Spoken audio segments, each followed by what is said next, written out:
Colleagues and friends, if you can have your seats so that we start on time.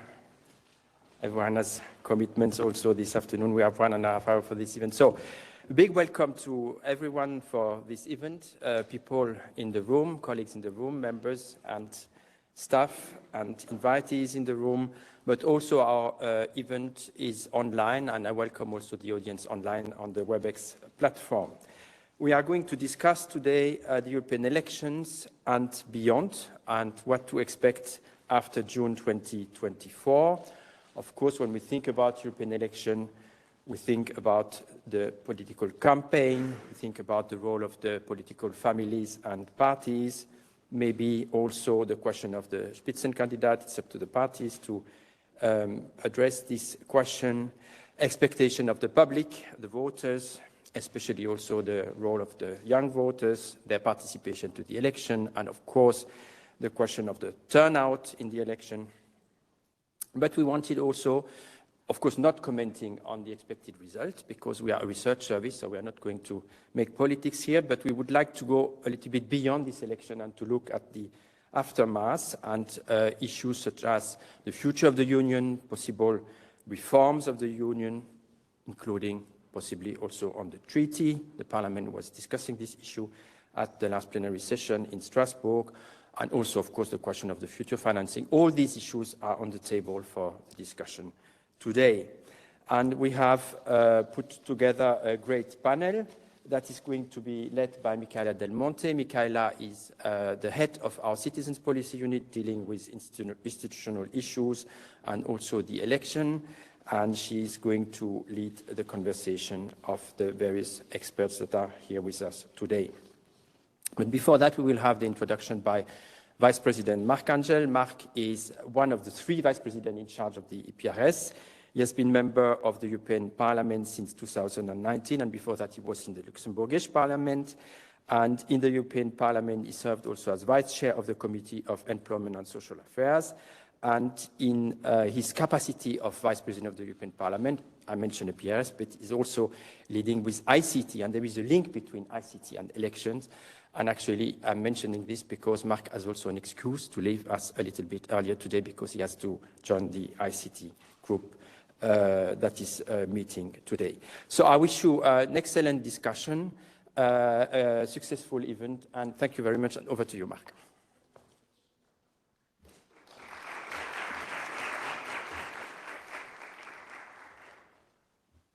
Well, good afternoon, dear audience and dear colleagues, esteemed panelists and experts, and very much many thanks to you, Etienne, for this kind introductory words. And I'm very pleased to be here with you to open this event on the 2024 European elections and, of course, beyond.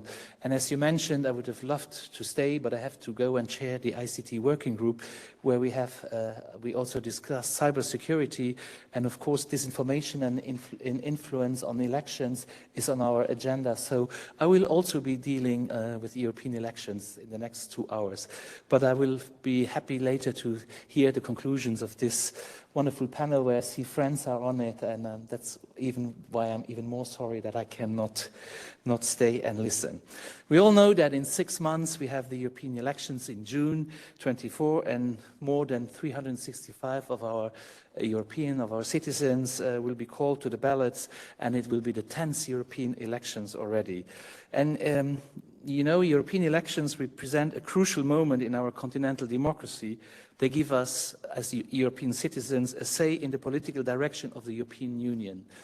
And sometimes we have to remember also the citizens that they can, of course, influence Europe every 5 years with the European elections, but they mustn't forget that national elections are also European elections, because they are voting our co-legislators, the Council. So I always underline when I talk about shaping Europe that European elections are, of course, very important, but we shouldn't forget the national elections.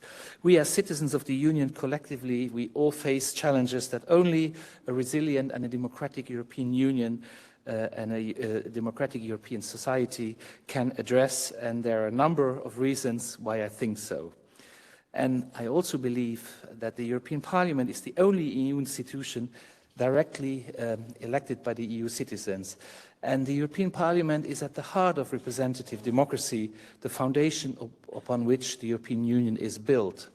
Since its creation, this institution's powers and influence has evolved significantly, transforming Parliament into a full-fledged legislative body and forum of discussion and engagements whose influence is felt in virtually all areas in which the European Union has power to act. Parliament today adopts legislation, it gives its consent to international agreements, it has powers over the EU budget, we scrutinize and we control the executive here, it gives consent before any new countries joins the European Union. And Parliament does also more than that. We are also in this House a forum for debate and a forum for engagement, putting matters on the political agenda, debating and also raising awareness. And I'm sure you have heard it in the past very often, these elections are different. This time it is important to go to the ballot. But in earnest, I do think that this time it is really different and that European elections are of the utmost importance for our continental democracy. And why is that so? Well, a lot has happened since the last elections, and I just remind a few events. We had the coronavirus crisis in 2020, which hit us with the ensuing economic crisis. This coronavirus crisis has demonstrated not only that the European Union faces a variety of risks, but that the response to such challenges is much stronger when the Union and its member states act together. We saw the chaos at the beginning in March 2020 when member states thought they could solve the problem by themselves. It didn't. Then they realized quickly that we're stronger together. So this is valid also in areas where the EU does not have fully fledged competences. Then 2022, Russia has launched the war of aggression on Ukraine, which also deeply affected the European Union. And this war created geopolitical tension, not only in terms of human lives, but also in terms of energy supplies. It is also a war that puts under strain the rules-based order under which the European Union has thrived. It seems already a distant past, but only last year, in a couple of weeks, the Union welcomed more than I think 7-8 million Ukrainian citizens who fled their home country seeking peace and security in all our member states. And here again, the European Union showed us that added value of a concerted action and the ability of the European Union and its member states to find new and effective solutions. Instabilities, insecurities persist all around us, as the situation in the Middle East has brutally reminded us a few weeks ago. Our societies are becoming more vulnerable to risks generated by external, but also by internal factors. We see in Europe the rise of populism and nationalism. We see blaming and confrontation before the search for common solutions. Events have reminded us that the European society too might be concerned by economic risks and market volatility, growing inflation, climate inaction, the possible outbreak of another pandemic, and the erosion of fundamental values inside and outside our borders. So yes, I believe, once again, this time it is important to go to the ballot, to participate in the European elections. In 2019, we reached an unprecedented turnout of about 50.6%, largely due to the youth participation. And I'm confident that repeating this achievement will be difficult, but it will not be impossible, and we have to do even better. The European Parliament is at the heart of our liberal democracy, and it has shown the willingness to push for reforms whenever needed. Suffice it to recall that just a couple of weeks ago, Parliament has adopted a proposal suggesting modifications to the EU treaties to make radical reforms to the European Union. And I was very lucky that I chaired the debate in the Parliament in Strasbourg on the treaty changes, and it is good to see and also to send the signal to the citizens that the Conference on the Future of Europe, where we all invested a lot, where citizens invested, but civil society invested, social partners invested, MEPs invested, members of national parliament invested, that this is not forgotten. And it also shows that representative democracy can go hand in hand with participative democracy. So when it comes to elections, I would like to remind you that in May 2022, we also adopted a set of modifications to the current European electoral rules, and I think, Charles, you were one of the rapporteurs of that important legislation. And this represents a major step towards the Europeanization of European elections. Finally, a few weeks ago, we have readjusted the current distributions of the seats among the member states to a total of 720. So we'll have 15 more seats, taking into account the demographic changes that have occurred since 2018. And of course, those are but a few examples. Parliament has been very outspoken on the need to reform our union in the recent years. And now let me finish with a positive note, and let me come back to the topic of this conference. We have a huge task ahead of us, but the European Parliament Spring Survey, released this past June, revealed that 71 of respondents consider that the European Union has an impact on their daily lives. This means that a large majority of respondents had a positive image of the European Union. Respondents were worried about the economic situation, the cost of living. Of course, this cost of living crisis is very important, the geopolitical instability, and still 64% of respondents remained optimistic regarding the future of the Union, even more than the year before in 2022. So respondents were particularly satisfied with the European action to support Ukraine and to uphold democratic rights and the rule of law. All this shows that democracy is the key word when it comes to assess the delivery rate of Europe. However, we must not take democracy for granted. We have to defend it, we have to support it, and we have to improve it. And we know that the challenges ahead are multiple and demanding. Democracy, the rule of law, and fundamental rights are at the core of our common European identity, and the European Parliament is here to defend these values. And this is the reason why it is important to go to vote. I'm personally very much engaged in deepening the union of equality and also deepening the social dimension of the union, because during the conference on the future of Europe, I saw that inequalities was one of the biggest challenge and the biggest worries of the citizens. And I think deepening the union of equality and the social dimension, this is the best instrument to protect and to promote our democracy. This morning, I was at an event, it's called the ESPA steering group. This is where the European Union, 8 institutions, they prepare the Global Trends report. It's a foresight report every 5 years. This report comes out before the elections. And of course, democracy is a big subject in that report.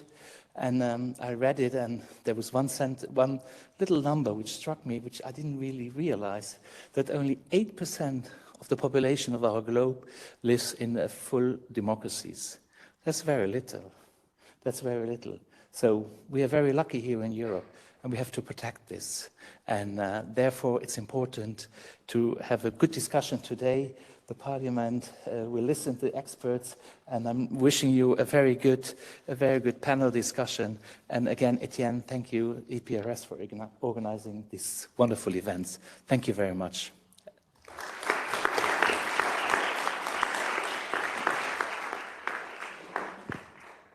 Well, thank you very much, Vice President. I think you cover half of the topics that we were supposed to cover, so it's a fantastic introduction, and we will follow through. Before starting with our distinguished speaker, I just have an information for the audience online. You can write and send your question in the chat, and then we will have someone in the room to read your questions, if any. And also on behalf of EPRS, you might have noticed that while entering this very nice library, there is a set of publications that we have been publishing the last few months to explain, so to say, what are the rules of the games. As you know, we have in fact not only EU electoral law, but 27 electoral laws, so it's quite complex for the citizens. Almost every rule is different: the age to vote, the age to stand candidate, how to vote from abroad. So in the research service, we have tried to make it a little bit more understandable for citizens. And now, to get into business, I'm very pleased to start with Madame Christine VERGER, who is not only the Vice President of the Jacques Delors Institute, but she is also one of the 12 co-authors of the very well-known, like the disciple, the well-known Franco-German report, and she is going to talk to us about what might be expected before, but also after the EU election in terms of reform. Please. You, okay? I don't know. As you wish, whatever suits. Yes, please.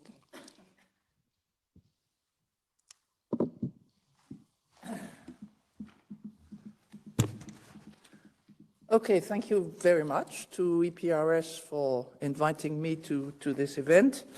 I start with a sort of global synthesis of the content of that report you just mentioned.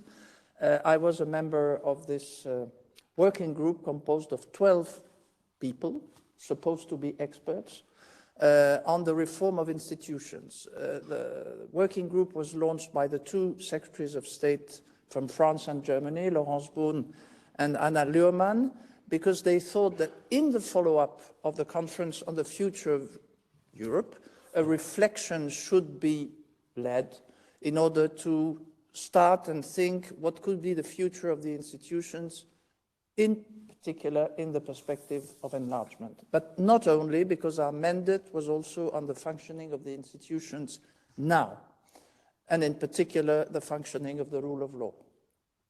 So apart from the fact we were mandated by the French and the German governments, we really worked in a very, very independent way without any instructions from politicians. So the coincidence is that it was launched by the French and the Germans, but it could have been launched by others. And in fact, we had a lot of hearings with a lot of people from the member countries, all sorts of people, but also from the candidate countries. Our mandate was clearly on the institutions and not on the policies. We were not asked to discuss about the future of agriculture or any other policy in the framework of enlargement, but really on institutions. We dealt, as I said, with the present functioning of the EU and the preparation for future enlargement. I don't know whether those issues, institutions, enlargement, rule of law, will play a role or not during the electoral campaign. Nobody knows. There will be so many other topics which will be on the agenda of the campaign, such as immigration, climate change, economic and social situation in particular. So I have no idea for the moment whether enlargement in particular may be or not, as well as the future of institutions in the electoral debate. But no doubt that in any case, after the elections, those issues will be on the agenda, even if we don't know yet what the European Council in December will decide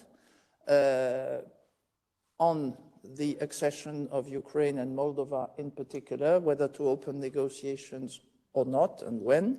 We don't know whether, if they take this decision, they will mention the necessity to link reforms and enlargement, which would be a good signal, at least for us. And we don't know whether the European Council will decide or not to launch a convention as asked by the European Parliament. But in any case, those decisions, which will be taken in the very near future, will certainly influence substantially the agenda of the next legislative cycle. I will be very short because the report is rather long. For us, the main thing is that enlargement being a must for geopolitical reasons and so on, we propose to reverse the logic of the previous enlargement, insisting very much on the partnership between both parties, the members now and the future members, in order to have efforts made by the two parts at the same time. That's, I think, one of the main message of the report. What we propose is divided in two moments, the short term and the medium term. I will give some examples of some improvements, let's say, we propose between now and the next European elections. For instance, the appointment of the President of the Commission, which you will mention a bit later, and there we thought that in order to avoid the possible mess which may occur next time as the last time, we could have an agreement, a political agreement or an interinstitutional agreement between the institutions in the next months in order to define a calendar and a framework in order to anticipate a procedure in order that things are clear before the elections. We also propose a reform of the organization of the Council, which could be based on a quintet rather than a trio. We proposed, we are not the only ones, the implementation of qualified majority voting based on the passerelle clause in some policy areas, which could be done before the European elections. We propose a strengthening of the budgetary conditionality mechanism on the rule of law. And these are only examples. We propose the creation of a dedicated office for transparency and probity. As far as the medium term is concerned, meaning the next legislative cycle between 24 and 29, we think that this cycle should be used to introduce a series of necessary steps, changes to the treaties, as the European Parliament proposes, but not exactly the same proposals. And we, although we didn't have a mandate on EU policies, we nevertheless say a little on some competencies and the budget of the European Union. Let me mention some of the proposals. Better protection of the rule of law via a reform of Article 7. And for us, the issue of the rule of law is really a fundamental issue in the report. Across all of our reports, this is mentioned in the sense that for us, it's a precondition for any enlargement, whether it is gradual or any other process. We propose transition to qualified majority voting and ordinary legislative procedure in all policies areas, of course with some safety nets which we deepen, changing voting weights within qualified majority in the Council in order to manage in a better way small and medium member states, increasing participatory democracy tools, and we also propose clarifying, as I said before, certain competencies and increasing the EU budget with a multi-annual budgetary framework which could be on 5 years and not 7 years. Of course, we are very conscious of the potential difficulties to adopt reforms given the variety of positions in the European Union. And that's why we propose very flexible and realistic approaches and options. On several issues, we propose options up to the politicians to decide. In particular, we propose 6 options for treaty change. I will not enter into details because, as I said to Professor Wouters, in our group there were many lawyers who were extremely pointu, as we say in French, on those issues. So the default option is a convention, of course, followed by an IGC, but we thought that if no agreement for this is reached, we consider a simplified revision procedure as being a second best, and we explore also in detail 3 alternative scenarios as part of a package with the accession treaties. In the absence, and this is quite new, in the absence of unanimity on treaty change, we propose a supplementary treaty between willing member states, which would allow for, as we say, differentiation within the European Union. And concerning differentiation, of course, any kind of treaty revision is likely to require differentiation. Opt-outs, as they already exist, are a tool to dissolve potential blockage. But for us, it should only be possible to grant an opt-out where the revision deepens integration, either by adding new competencies or by extending the qualified majority voting. Exemptions from the existing acquis communautaire or EU core values should not be possible. Of course, not all European states, as I said before, will be willing or able to join the EU in the foreseeable future. Even some current member states may prefer, at least this is what we discussed, may prefer looser forms of integration. And we therefore propose 4 distinct tiers or circles, each with a different balance of rights and obligations. Very quickly, there could be an inner circle, deep integration in areas such as Euro or Schengen. Secondly, the European Union itself, as it is now. Thirdly, a larger circle of associate members involving participation in the single market and adherence to common principles. And finally, 4th tier, the European political community, which could be improved and revised in its functioning. And in this scheme, again, the respect of rule of law is really a precondition. For example, no access to the single market if you don't respect the principles of the rule of law.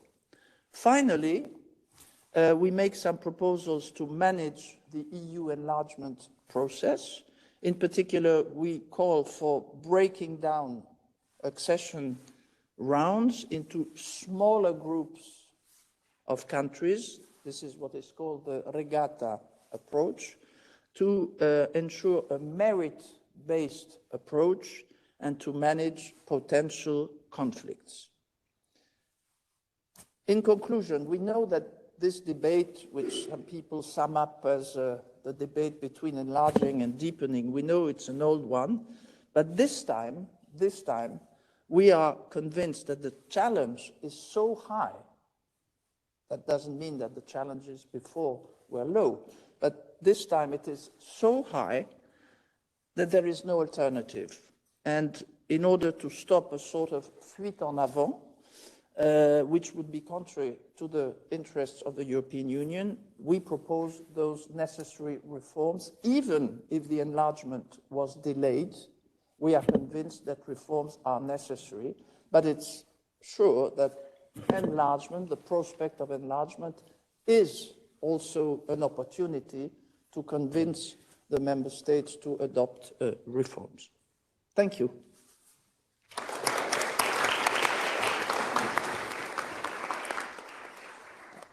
Thank you, Christine. You certainly mentioned many issues too, and some of them were actually also looked by the Parliament, and in particular by the Constitutional Affairs Committee, the AFCO Committee. You mentioned the use of the passerelle clause or the use of qualified majority voting, certainly something the Parliament itself is reflecting upon. But you conclude your intervention by saying that it's a very challenging moment, it's a time to reflect. And I will give on that the floor to our second speaker, Professor Marc, who will speak about the interim result of a study she's conducting ahead of the European election. So it's a kind of spoiler alert. Please, Professor, the floor is yours. Thank you very much. I don't know how it works to project the slides. Yeah, perfect. Well, good afternoon, everyone, and thank you very much, the EPRS, for inviting me. So, the topic I will address today is a little bit different than treaty reforms. It's more about concerns about the rise of populist and radical right parties and whether it's a challenge for the European Parliament. So anyone reading the press has been seeing messages about the growing concerns on the rise of populist radical right parties in Europe, who have come from the fringes of their political system to the mainstream and now to powers in several member states.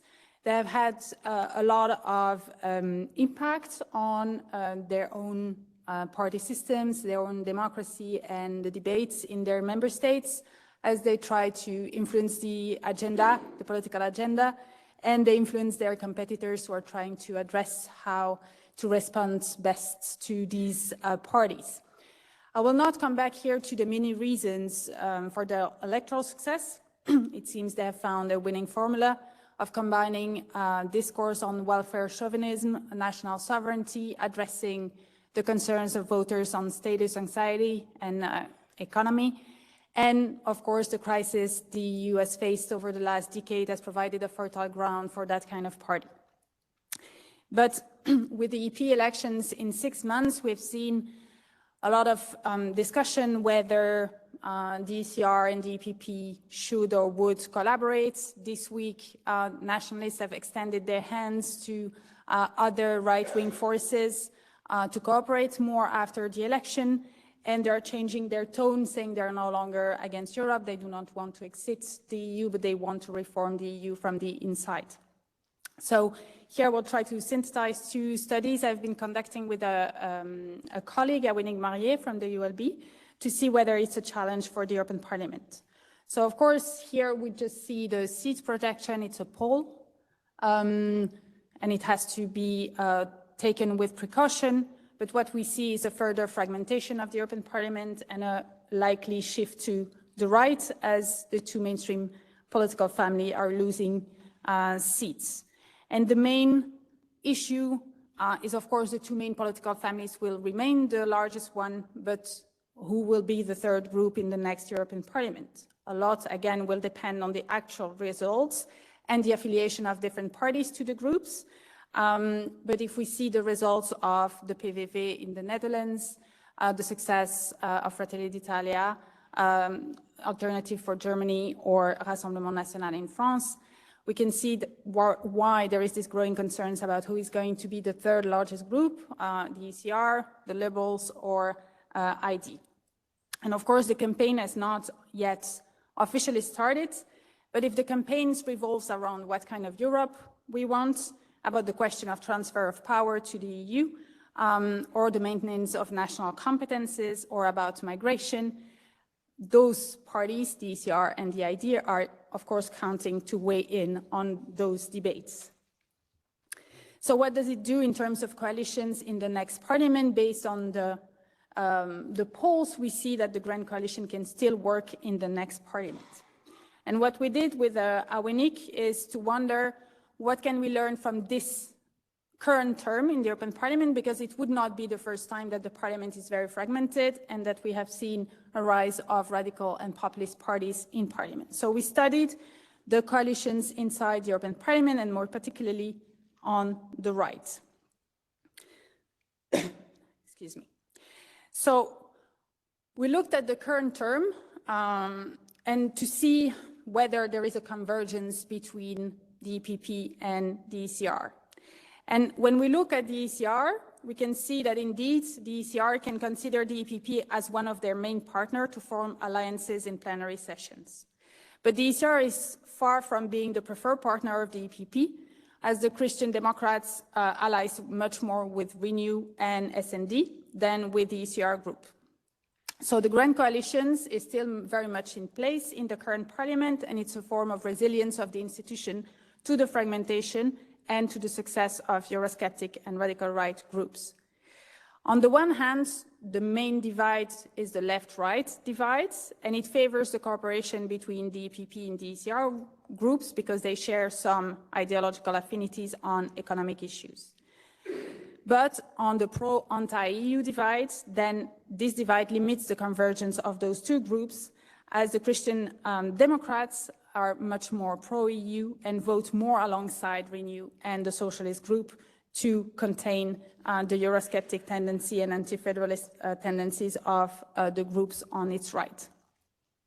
So if we look at whether there is a convergence over time between the EPP and the ECR, in the press we have seen that kind of talk about a potential cooperation, but if we look at the vote in the plenary, such convergence does not appear in plenary votes. So the cooperation between the two groups even slightly decreased between the previous term and the current term, going from 67 to 63%.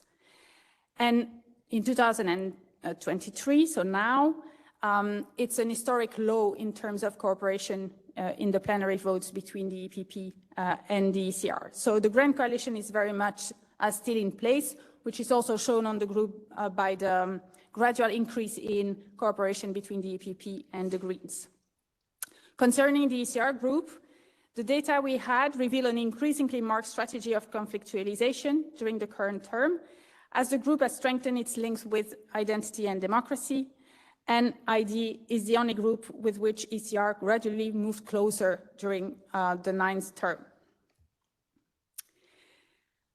So as I said, the Grand Coalition is very much in place, but when it breaks or when one of the partners does not want to form a Grand Coalition, then of course the EPP tends to turn to the right, so to the ECR, and ID comes as a support. Renew as well, but much less so. But the success of this alternative right-wing coalition varies a lot according to the policy field. So if we look at the economic policy, right-wing coalitions between EPP, Renew, and ECR are much more likely to succeed than left-wing coalitions. But on migration, there is not much room for that kind of coalition, as 88% of the texts are adopted by the Grand Coalition. And finally, in terms of environmental policy, the Grand Coalition is mainly used there as well. But when the Grand Coalition is not used, then Renew, the Liberals, are the kingmakers, and they tend to side with the left-wing coalition rather than with the right-wing coalition. So it's more likely to have a winning coalition on the left side than on the right side. Of course, a notable exception was the vote on the use of pesticides. Another concern was the idea of a big right-wing front inside the European Parliament. But when we look at the potential cooperation or alliance between the EPP and the ECR, we see that not all parties are equally eager to see a closer cooperation, even within the ECR. So there is not much variation on the EPP side, as the group is very cohesive and they tend to remain close to each other. But within the ECR group, we see that there is variation in their proximity with the EPP. So for instance, the Czech ODS or the Belgian NVA tend to vote more with the EPP than the Swedish Democrats or Vox. There is also a big difference of reputation, status, and respectability seeking strategy between members of the ECR and the ID group. And finally, there is still a cordon sanitaire against Identity and Democracy, and a lot of heterogeneity of stances in many policy issues, which makes it complicated for the ID group to cooperate even with ECR.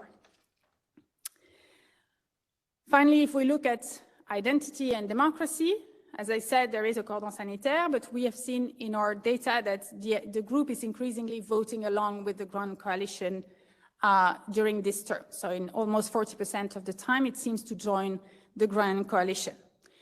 I don't know, I cannot say whether it's part of a strategy to be part of coalition or to be seen as more respectable.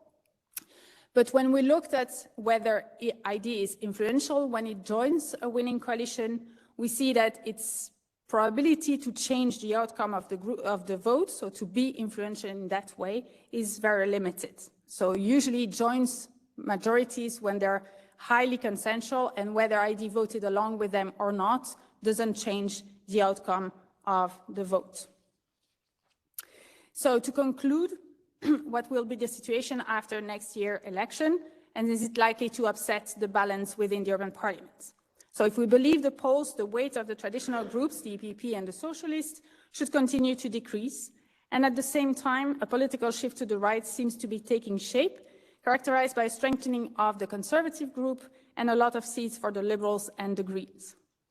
As the share of seats of the EPP and the SD continues to diminish, the fragmentation of the European Parliament will grow, and so will grow the need to use the Grand Coalition even more than today. So it is very likely that the two traditional groups, the EPP and the SD, will continue to position themselves as defenders of a pro-European bloc, seeking to limit the influence of Eurosceptic and radical forces.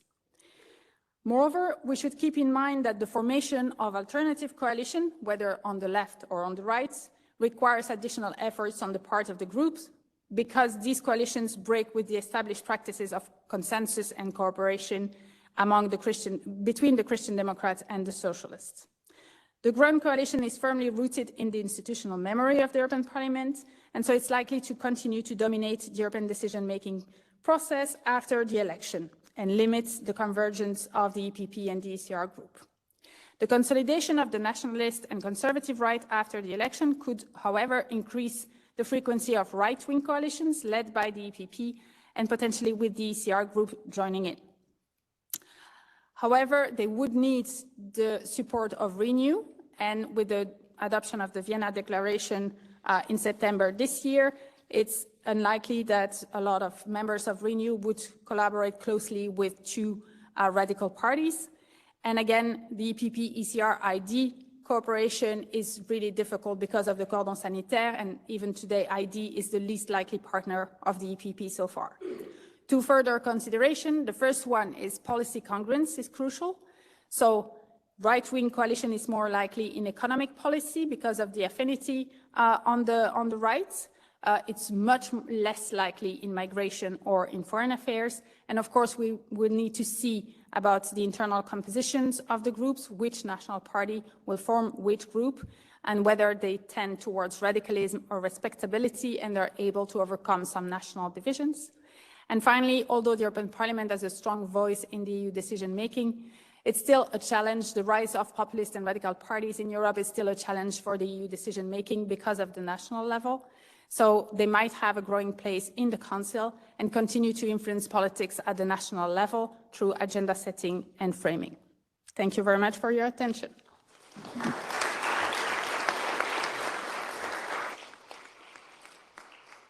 Thank you, Nathalie. Well, there seems to have a lot of variable and uncertainty, so I think it's time to bring in Philipp Schutzmeister, who is the director for EP campaign, who will give you some information and give us some information about the institutional EP campaign and also some idea about how the next few months would look like from inside the Parliament. Thanks, Philipp.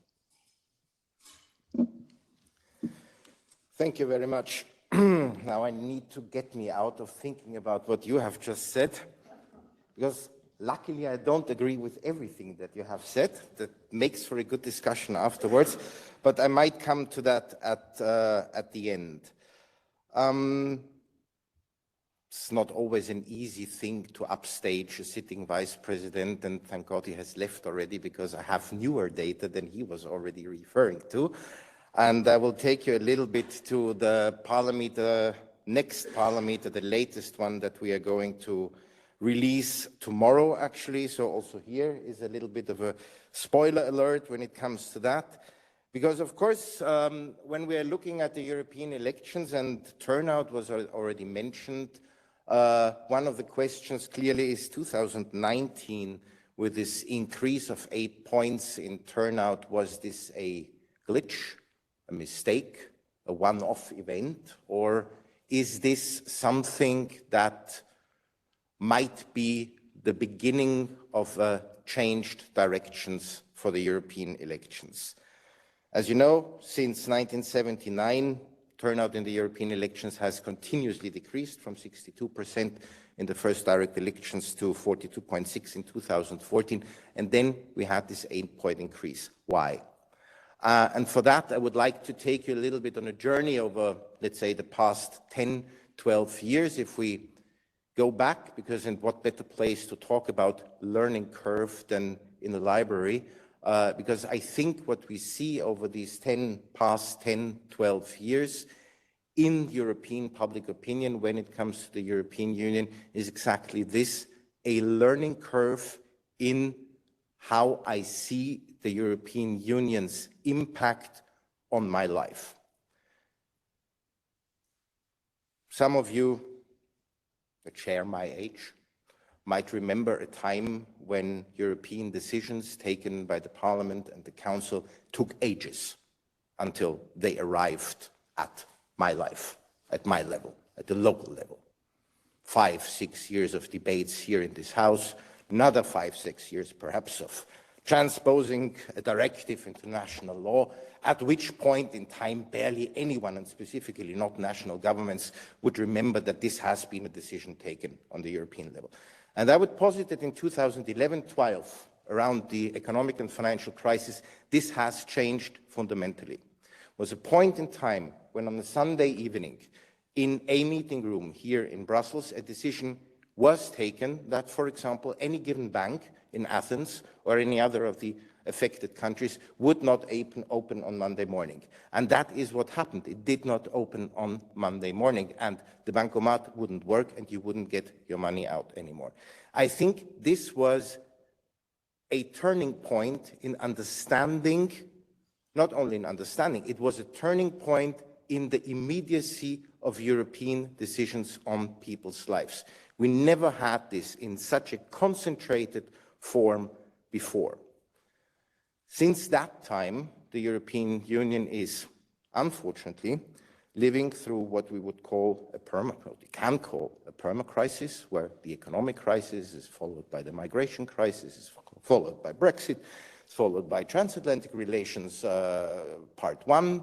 Let's see what comes then in 24. It's followed by what was the next one. The next one, then we already arrive at Corona and the COVID crisis, the war against Ukraine, the cost of living crisis, which brings us to today. The European Union is constantly handling crises since that point in time.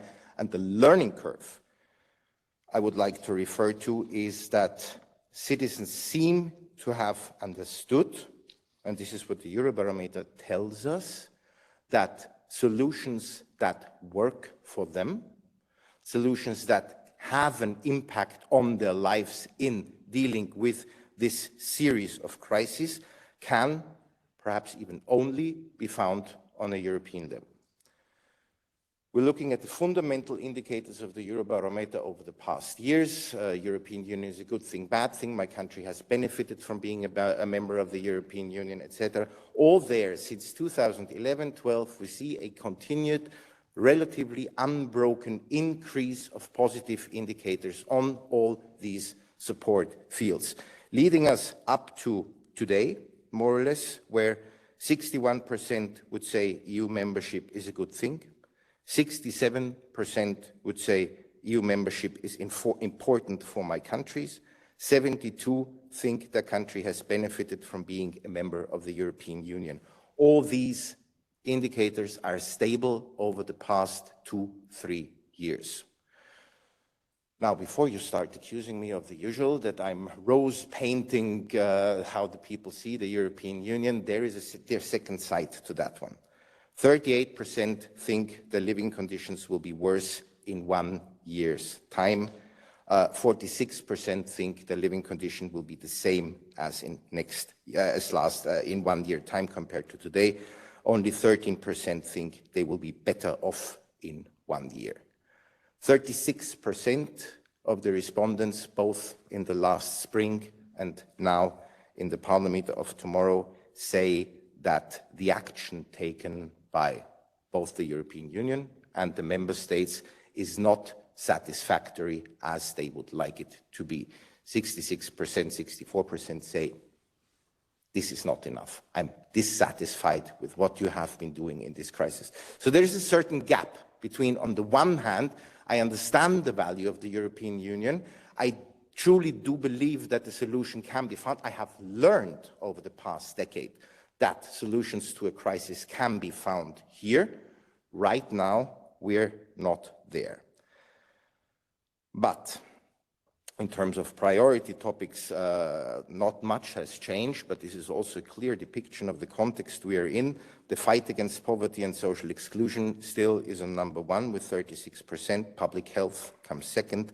Action against climate change third. Support to the economy, creation of new jobs equal on third base. And what has increased was also mentioned by the Vice President before. Migration and asylum has increased by 3 percentage points compared to spring and by 7 points compared to autumn 22. So this is clearly a rising issue. I believe that in 2019, with the elections 2019, European elections have started to leave the area of second-order elections as political science would have defined them since 1979. Elections where it doesn't matter what we do, whether we go to vote or not, whom we vote for or not, whether we vote for the opposition just to give some kind of aide-mémoire to the current government. I think that we are on the way out of.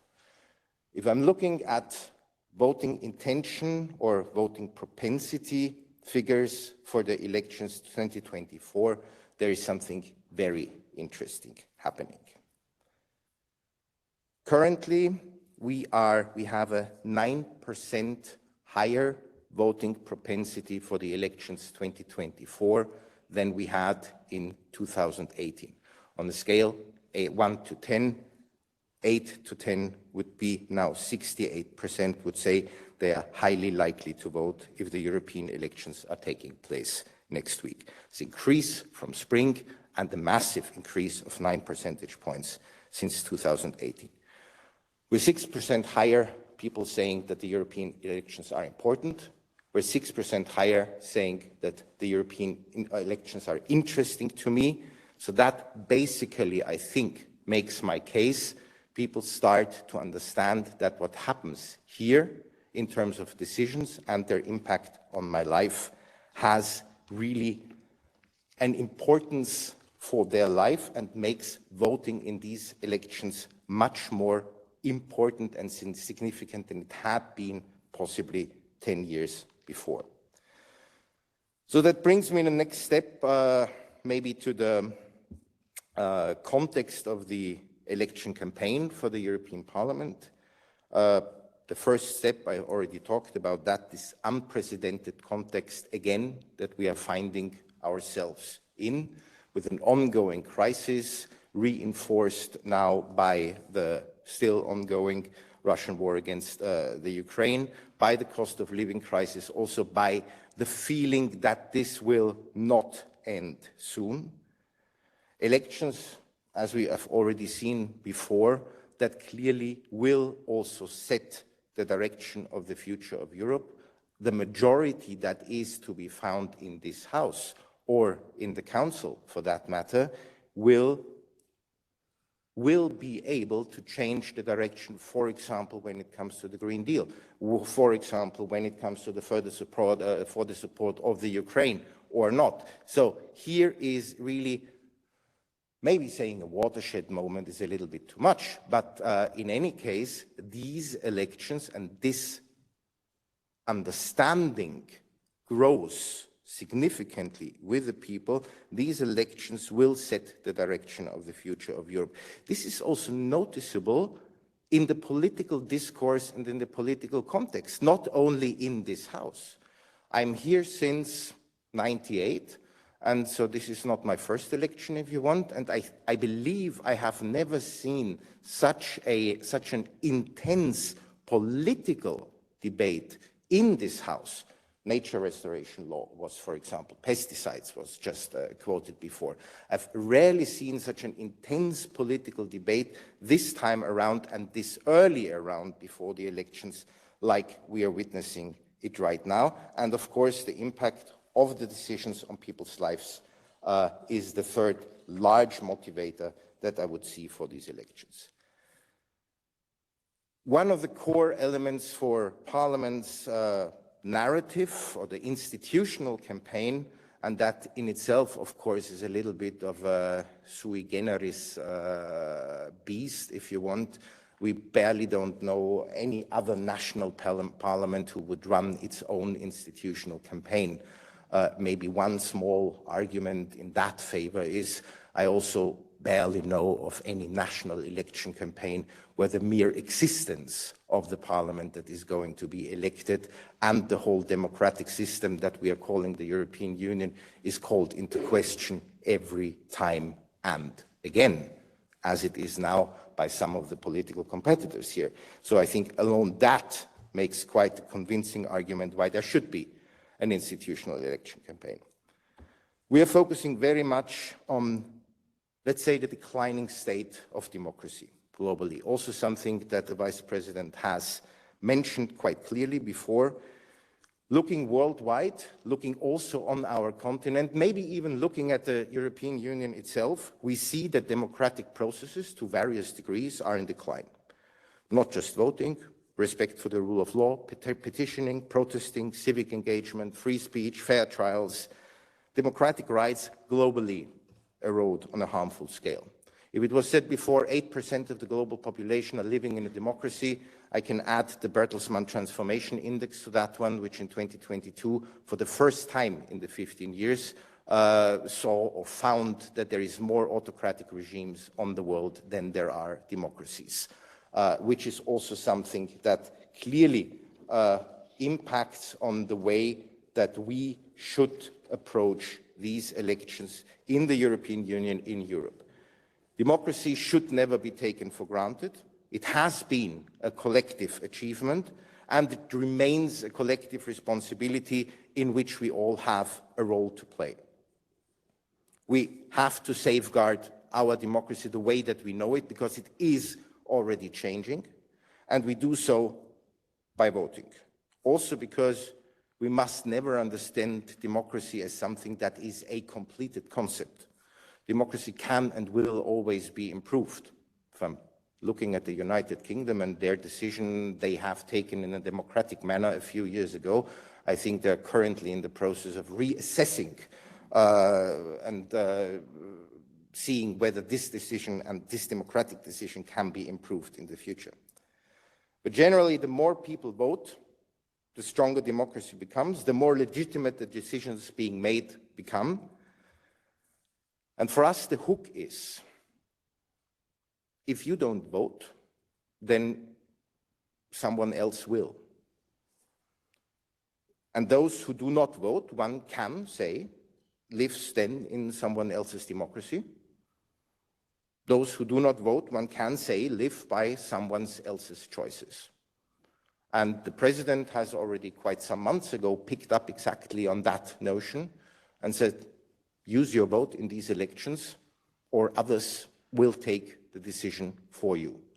And this is pretty much, if you want, the core narrative of use your vote that we are going to use in this election campaign. On the one hand, with the aim of informing as many citizens as possible about the date. That sounds weird at the end of the day. And I'm not tempted to ask in this room whether you all know when in your country the election will take place, because I just assume that you do, because I'm preaching to the choir here to a certain degree. But still, the latest Eurobarometer tells us that around 35% now, in November, cannot say when the European elections take place. So basically, starting by communicating the date, remind me of the date, bring the date into my life, put it into my agenda, sounds fairly simple, but can have a quite massive effect. Second part of the campaign will be engagement, engaging as many citizens as possible for the democratic process. Also here, very simple. We are too few. And yes, every time I go to the Secretary General and they say, I have too few people and I have not enough money, he looks at me and says, you have enough people and you have enough money. But still, I keep my ground and I say, the 700 people in DG COM who are going to work for the European elections, this will not turn the tide. The money that we can spend on paid promotion, on media advertisement, on corporations, etc., this will not turn the tide. But what does turn the tide are the thousands of people, organizations, associations, companies even, who would like to join their voice to the conversation.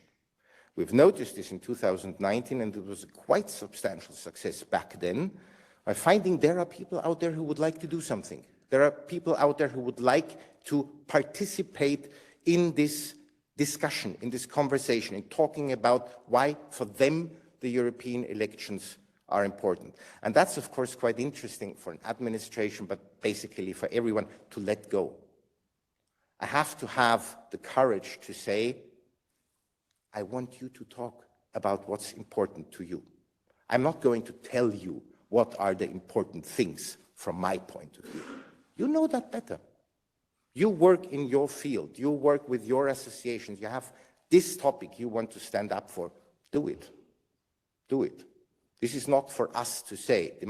And this goes back to participative democracy, very, very much so, to say you have something that you can contribute in a conversation. I mean, any interest representative here in Brussels is here because they need to join the conversation. Every NGO, every civil society organization is here and speaks up because they need to join the conversation, because otherwise someone else will be doing it with a different argument in their place. And that's the same argument that we are using for the campaign. Last thing, our data that we are having so far would not see a potential majority situation either on the center-right or on the center-left. I would rather think that we shall continue with a majority scenario across the middle, EPP, SD, and Renew, plus others. I don't see a center-left or center-right majority. I also would be careful calling an Renew, EPP, ECR grouping a right-wing coalition. That might annoy the Renew group, but I leave it there. Sorry, I just wanted to. Thank you.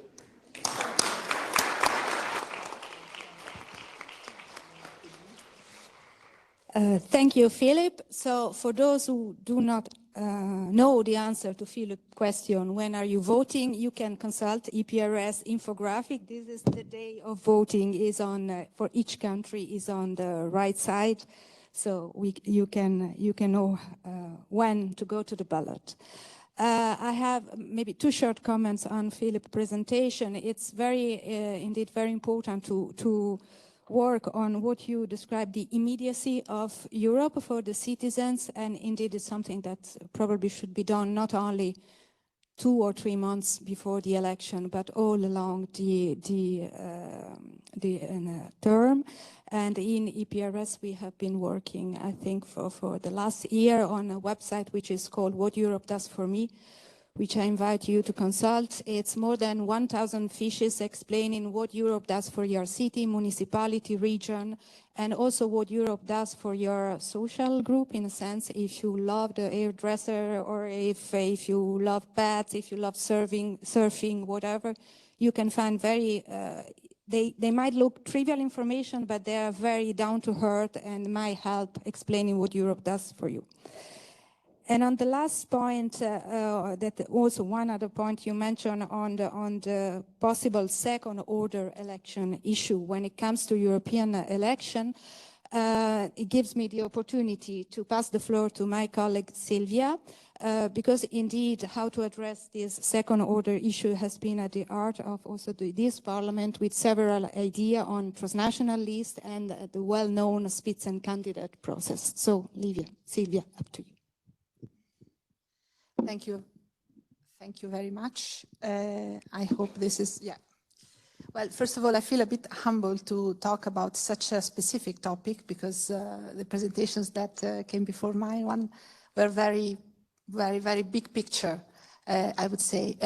But I decided to focus on one aspect of the elections, because it raised some interest in the past years, and because it's becoming a bit more concrete now in these months. namely the lead candidate process. Of course, we as EPRS, we have published a lot about other aspects of elections, electoral campaigns, electoral age to go to vote, etc. And you can find the publications, as Michaela said before, at the entrance of this room. I would like to talk briefly about what is the Spitzenkandidat, or the lead candidate process. Probably most of you know it, and how it performed in the past. Then perhaps I will highlight some outcomes of a research that we carried out in EPRS. So how to make it, I would say, a permanent part of our European democracy, some proposals.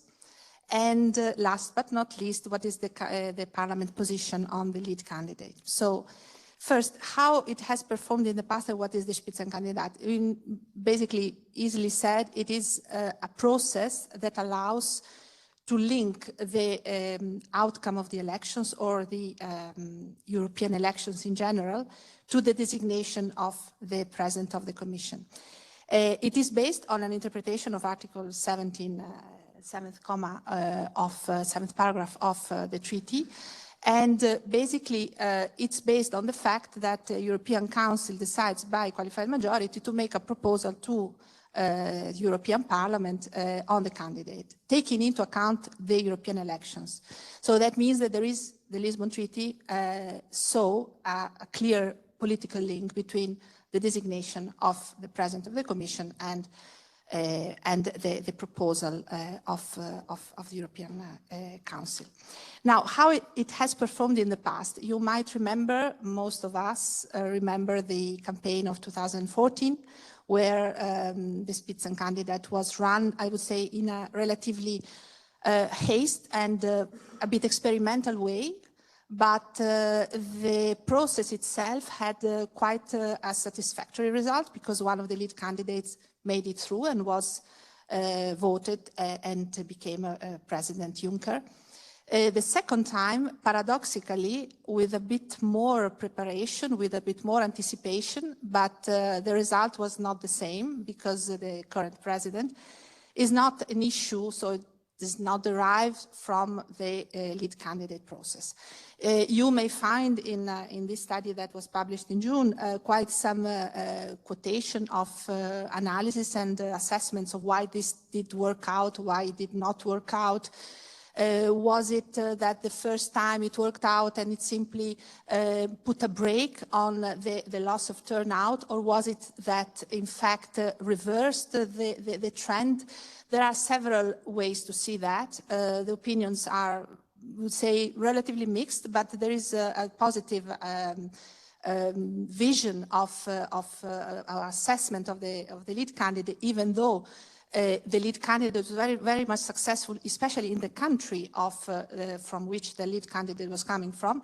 But anyway, we can discuss this endlessly, but the point is that in general, there was more visibility to the European elections, more visibility to the lead candidate. Now, how this did not work out, we know that it did not work out, particularly because immediately after the elections of 2014, President Tusk said there is no automaticity on the process. So basically, it was like a brake put by the European Council.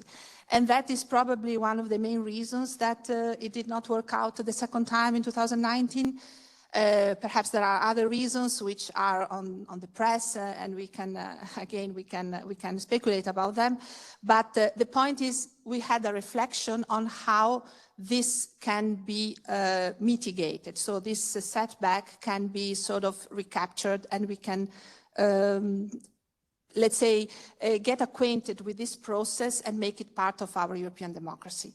And here, basically, in our study, we have highlighted three main ways. So there could be one possibility is that the Spitzenkandidat or lead candidate process becomes a constitutional convention. So it becomes a practice that is not formalized, but it becomes a practice that is considered as due, sort of.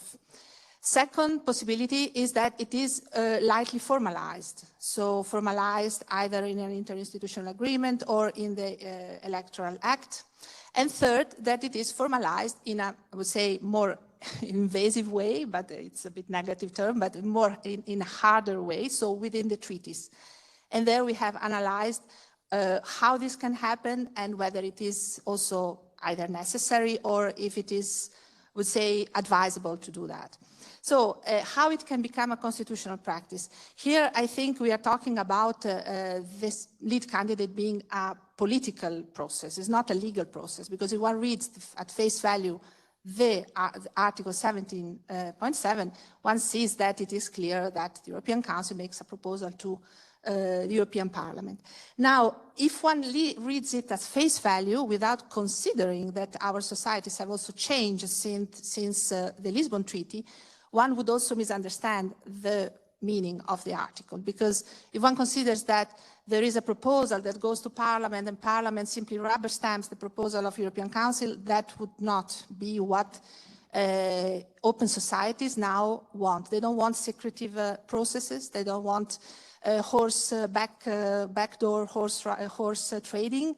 They want a more I would say they want a more transparent process by which it is designated and is chosen the President of the European Commission. They want a more, I would say, participatory process. They want to be part of how the European Council, how the European Commission President is chosen.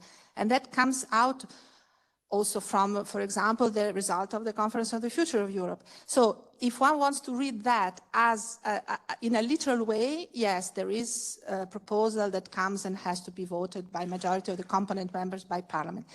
But if one wants to read it in a more actual and in more modern way, one has to understand, and that is our point, that this is a process that has to go hand in hand between the two institutions. So European Council has to understand that has to have the buy-in of Parliament even before, and European Parliament, on the other hand, has to understand that there has to be some sort of criteria, for example, that have to be fulfilled.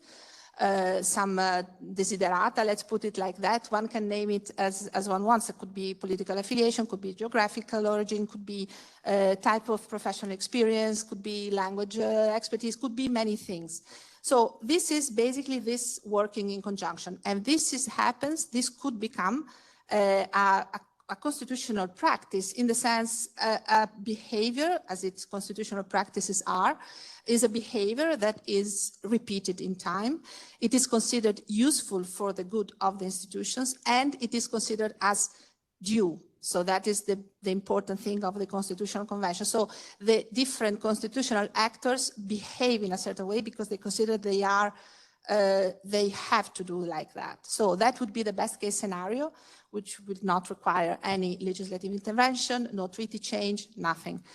The second option is the option with the interinstitutional agreement. And here one has to say that interinstitutional agreement or the possibility of formalizing it in the European, through the changes to the European Electoral Act.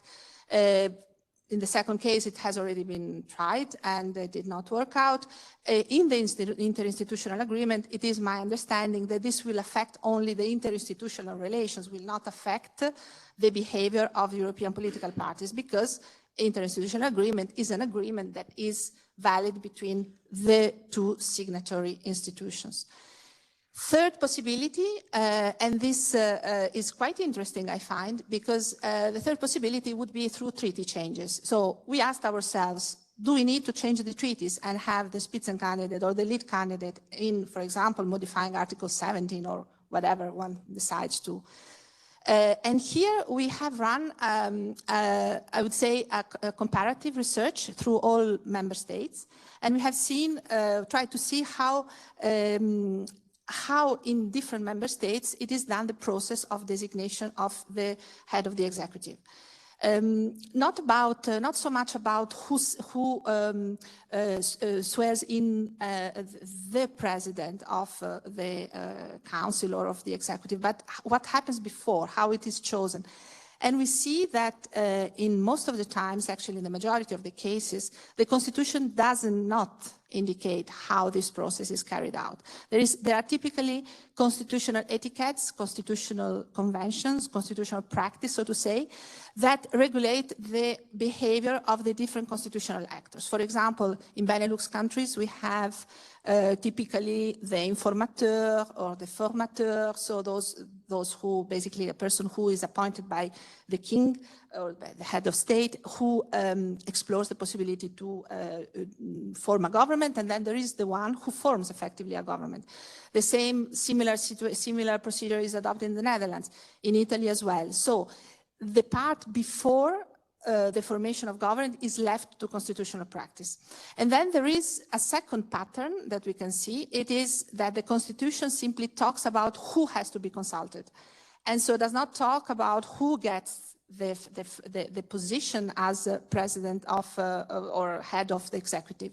And here we see then that there are still a lot of constitutional conventions, but the Constitution only indicates who has to be consulted. So it's a sort of guarantee for these institutional actors to be consulted. And then we have a third, very, very few states in which the Constitution says who the President of the Republic appoints as head of the government. And these are, you will see it also, I don't want to name it looks like they are white flies, but anyway, it's Bulgaria and Greece that have a provision, specific provision in which it is said that the head of the prime minister is the leader of, or the candidate of the party that gets the most seats, or the one who gets the relative majority, and a similar provision also in Bulgaria. So we see this, to wrap up, is we see that basically a formalization in the treaty would be something that is, I would say, not really in line with what at the moment member states are doing for their own national democracies. Position of Parliament, next week we have a plenary and it will be voted a report of Parliament in which it is revived, the idea of the Spitzencandidate, of the lead candidate, and it is regretted, of course, that it did not work in the past. And it is proposed a new approach, I would say a bit mitigated with respect to previous years, and that means that the lead candidate, together with the president of European political parties and political groups, negotiates and leads the negotiation for finding a common candidate for Parliament. And this is after the elections. And this is a particular thing because in a way contradicts what from many, at least I personally have argued that it is necessary that this type of negotiation takes place before. And then also it is suggested to have a sort of soft formalization in an interinstitutional agreement. We will have to see what will happen. I think it is a report under Rule 159. So I think, if I'm not wrong, there is no debate and no amendments foreseen. But the thing might change also last minute. So with this, I conclude.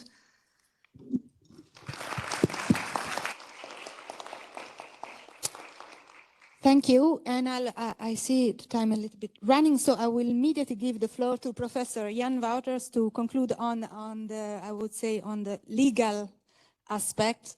And please, Professor Wouters, the floor is yours. Thank you very much. I love coming last because then you have little time left, and you are in a way forced to be concise. So I will just make 5 points, and it's from a legal perspective. I apologize for that, but it is about our EU Electoral Act. I'm not sure if you know the full name of this thing, called the 1976 Act concerning the elections of the members of the European Parliament by direct universal suffrage. Now, the Electoral Act is currently a mess. It is a patchwork. It is absolutely in need of some toilettage, and more than that, I would say. We need a more consolidated version, but I think we should also seize the occasion to really rethink a little bit about our own electoral principles.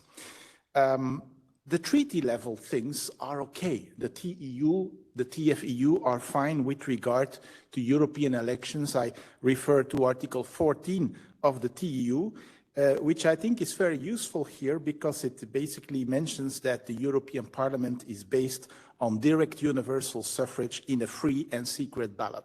Let's keep it that way. It does not mention equality of suffrage. And for me, that is an important point. Some have said that is not so important, but I really think if everyone is discussing possible treaty changes, that adding equality would be an important thing. And that brings me to my next point, because the current diversity of national electoral standards is such, and sometimes we talk about a polymorphic electoral system here, but the current diversity, in my view, is untenable as it leads to inequality of citizens and problems of democratic representatives of the members of the European Parliament. You know about the inequalities. There are excellent studies and fact sheets lying here available for you. It has to do with differences in minimal age to vote, differences in age to stand, voting from abroad, double voting problems, electoral threshold problems, and so on and so forth. And I think that sheer diversity, in my view, cynically also contributes to the phenomenon that EP elections retain a second-order character for many citizens. So I think we should reverse that trend by also really taking another fresh look at the EU, say, Electoral Act. Further action is needed. The question is, what is a realistic level of ambition here? You may recall that originally in our treaties, there was reference to a uniform procedure, which would have been proposed by the European Parliament. Interestingly, in 1997, the Amsterdam Treaty added something, namely, or in accordance with principles common to the member states. So instead of uniformity, we also had the choice of going for something, more decentralized and more based upon common principles. And that is, I think, now really the choice which we have to make. Will we go for more uniformity, or would we rather go for common principles in more diversity? I think we should aim for something in between, but with sufficient minimum uniformity in order to provide for equal opportunities of our citizens. And I think we should definitely try to make progress towards transnational lists, because I know this is an idea that is extremely close to the heart of young European citizens, and it really would give a boost to truly transnational democratic space. So with those very few points, I will stick to my time schedule, and I would just like to say we have done research on this in a Reconnect Horizon 2020 project with our colleagues from Vienna and other universities. We have actually already in 2020 published these reflections and an assessment of the 2019 European elections, so feel free to consult more about that. Thank you very much.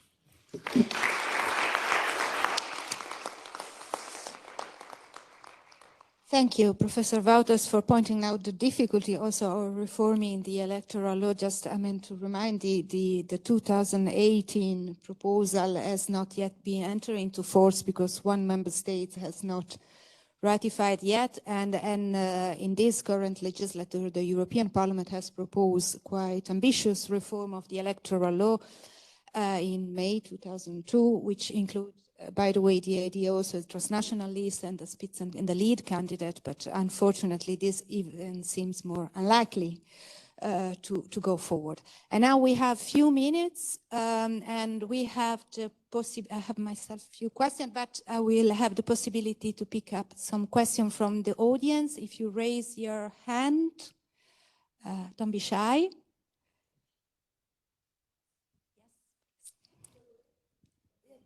Is arriving. Oh. Thank you. Thank you very much. I think lots of topics were discussed today. So my question is basically on treaty change. I'd like to know if you have any opinion on Article 48. It will be applied in the next council. What do you think are the probability of activating Article 48 and get to a convention in January 2025? If there is something linked to your research about that. Thank you.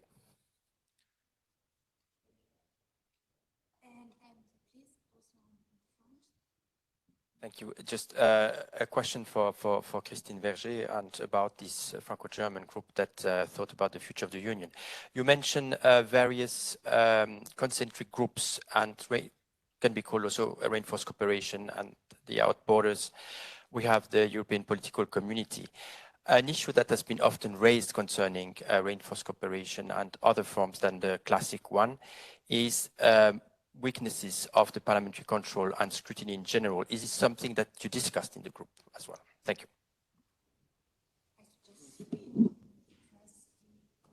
First question, who want to take? Silvia? Then Professor. You want, please? On the activation of Article 48 for the Convention, I can only say that Parliament has already asked 3 times to activate it.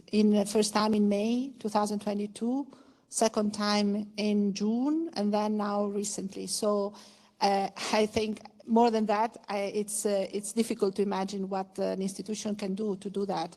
I have the feeling, and my recent reading of the Council discussion on that is that there is not much appetite for that, but I might be wrong. I don't dare to make any predictions, but I would just like to broaden up the discussion, knowing that indeed there is no appetite. The question is, to what extent can we use the enlargement procedure to make some punctual changes to the treaties? This has happened before. I'm not saying it should receive a prize for aesthetics and so on, but if we do not agree on the ordinary procedures, maybe we can already think about some changes in the perspective of a possible accession treaty.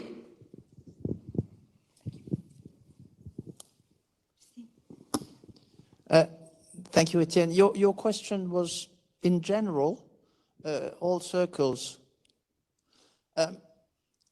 What is interesting is that this issue of the different circles appeared at the right end of our discussions. It was not in our ideas at the beginning to make proposals in that respect. So we didn't spend so much time. I think there should be specific studies in the future on that. But what is important to say is that within those different circles, we considered that differentiation should remain, and this is, I have the text here, within the EU framework, which means that the role of Parliament will be totally preserved in those different processes. Only maybe in the European political community circle, which is the most loose, let's say, one, there the position of the European Parliament is not so clear, as it is not clear at the moment. But we make some proposals to reinforce and improve the functioning of this circle. But for the rest, the role of the European Parliament would remain exactly the same within the framework of the present constitutional framework of the institutions. Last question? Yes. Thank you. Is it working? Yeah, okay. Yeah, so first a question on the Spitzenkandidat.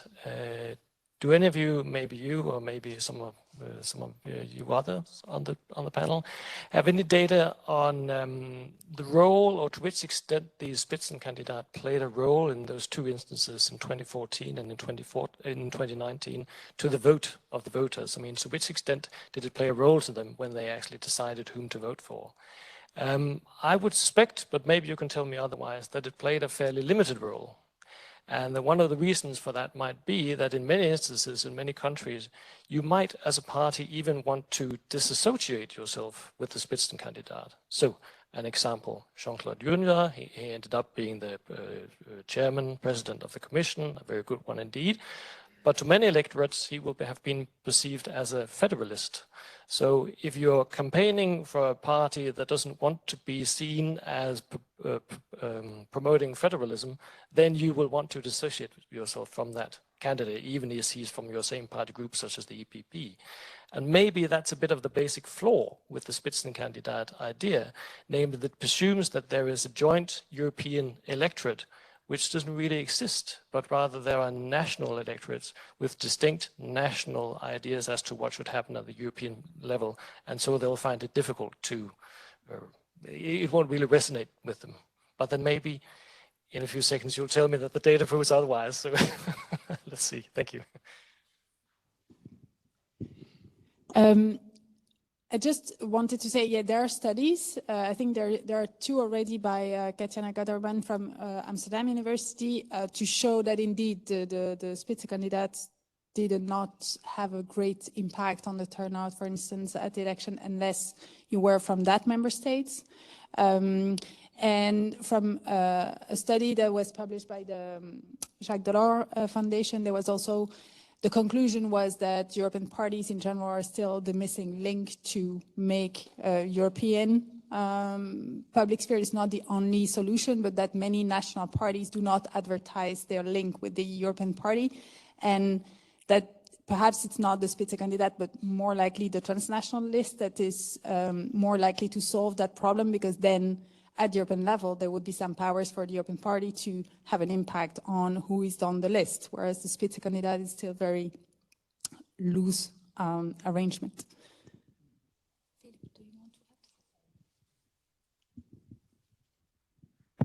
Yes. On the data side, yes, you might want to have a look at both the 2019 and the 2014 post-electoral survey, Eurobarometer survey that we did. There is relatively clear indications as to how much the lead candidate question was a voting motivator, and it was not to a very high degree. Also the question, if you want, we looked into recall of the candidates, both in a supported and non-supported way, was relatively low, one might say, even in those countries where the candidates came from. And if I bring it back to the citizens themselves, unless you can give me the answer as to lead candidates is a reply to the question, why vote? I doubt that this will be a large motivator with the people. It starts with the transnational lists at the end of the day. This is what I'm truly convinced is. We have, the moment I have the possibility really to vote for a person, I would not know why. And I don't believe that, truly don't believe that people out there are stupid in any way. It is a little bit, unfortunately, in my view, and this is rather personal position of mine, the lead candidate debate to a certain degree is a Potemkin village. It is a debate. It could have an enormous impact. It could have a huge democratic significance. The way that it is constructed right now doesn't convey this significance and importance to the people who could be motivated by voting for a specific party because there might be the possibility of a lead candidate in the background. So as long as we don't close this link, I do not believe that the lead candidate issue will really be a driver for turnout, participation, or even choice for the one or for the other party. Thank you so much. And we are out of time, sorry. Thank you to the speakers. Thank you to the audience. I suggest we give a last round of applauses. And have a nice afternoon.